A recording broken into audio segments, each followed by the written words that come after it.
even though it was close for a little while. And then a blowout. Steelers won. Rodgers hurt. Rudolph did fine. The red-nosed Randolph.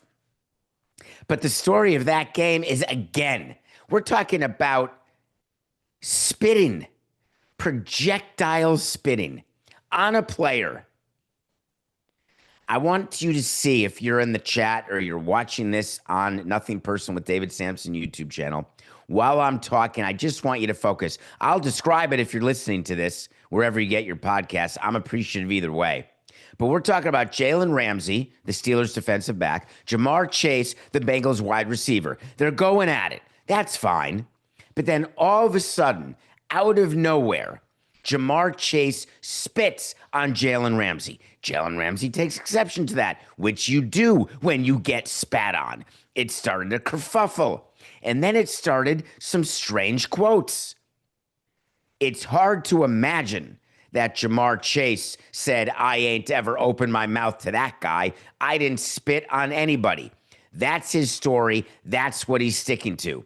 Well, NFL investigative team, I know you can't hire Wachtell Lipton. They're busy investigating other things, but you can certainly hire someone who's got a computer screen and you can look at the video of what happened between Ramsey and Chase.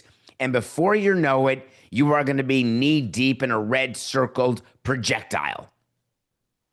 There you see Ramsey and Chase. They are eye to eye. They are the same size.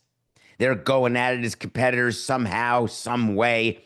It made sense for Chase to decide to spit.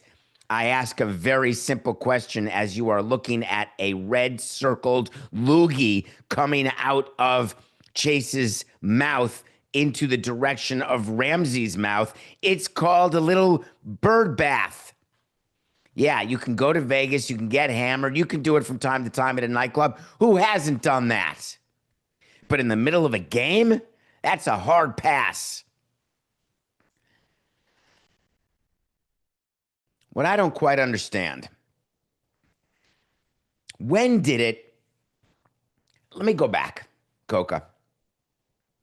The first time I got into baseball, I was very struck by the spitting that went on and how you had to spit during the course of a game, sunflower seeds or gum. People were spitting loogies, just everything. At the end of a game, the dugout floor is, you need a hazmat, silkwood-like suit to clean a dugout at the end of the game. I started running marathons in 1996. And I've run many, many since then. When I run, I spit because it makes it easier for my breathing, etc. But I always do the head lean. Baseball players mostly do the head lean. Some of them do it in a way that can hit somebody.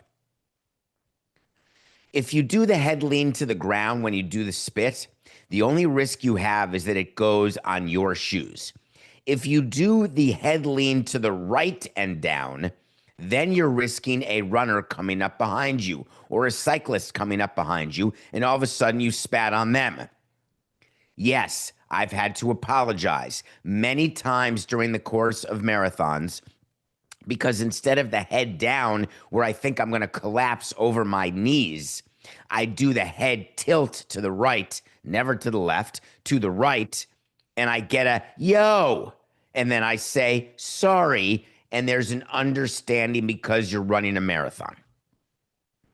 In baseball, if you don't do the head down, sometimes you do the head up, and it becomes a true projectile spitting where it can go, and they have contests like this during games. Believe me, they do. It's funny. They have bubble contests. They have who can spit the longest contest. They have who can get the cloudiest, dirtiest, most gross spit contest. But let's say you go forward, you're at risk of somehow hitting someone in front of you, even though you look because your head is up.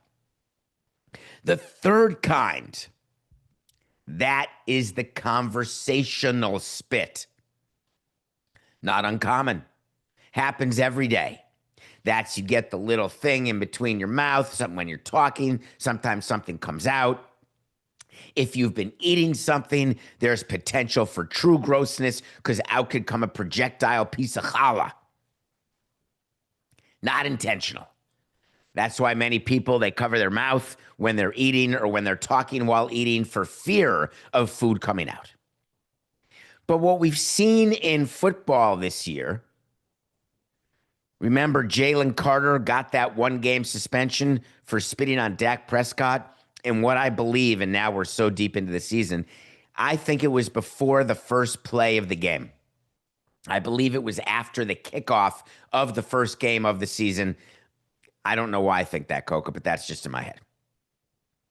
Jalen Carter of the Eagles did it to Dak Prescott.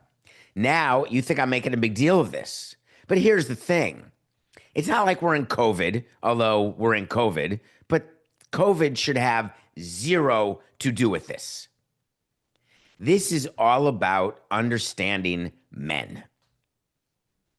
And I'll raise my hand because I'm sure I don't understand men as sure that I don't understand women, as sure that I don't understand children. I can't fully understand anybody.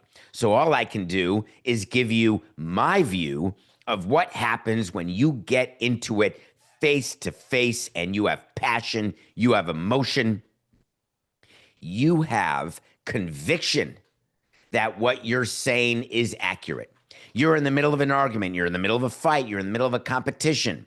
When you are face to face, it happens in every sport. Explain to me. It happens in every courtroom. It happens in every boardroom. Frankly, it happens in every meeting. The conviction that your point is right, the emotion that you're fighting for something that you believe in. Now, draw me, please, a straight line from that feeling to spitting purposefully on the person you're arguing with or upset with or competing against. The NFL came down with 1 game on Jalen Carter. They're going to have to do the same 1 game on Jamar Chase, and then they're going to have to do a little memo. And the memo is a simple one, actually. It's men, because you have to address them as men, because they are men. The NFL is so worried about how it looks to kids. They don't worry about the stingers. They don't worry about the concussions. They don't worry about the legs moving in 16 different directions. They don't worry about tendons popping the same way I like Tic Tacs. No. But they worry about when it comes to social injustice and racial inequity, and they worry when it comes to social mores, which would lead me to believe that spitting, this is going to be their cup of tea. Steroids, drug use, domestic violence, but spitting? It's the worst story of the weekend.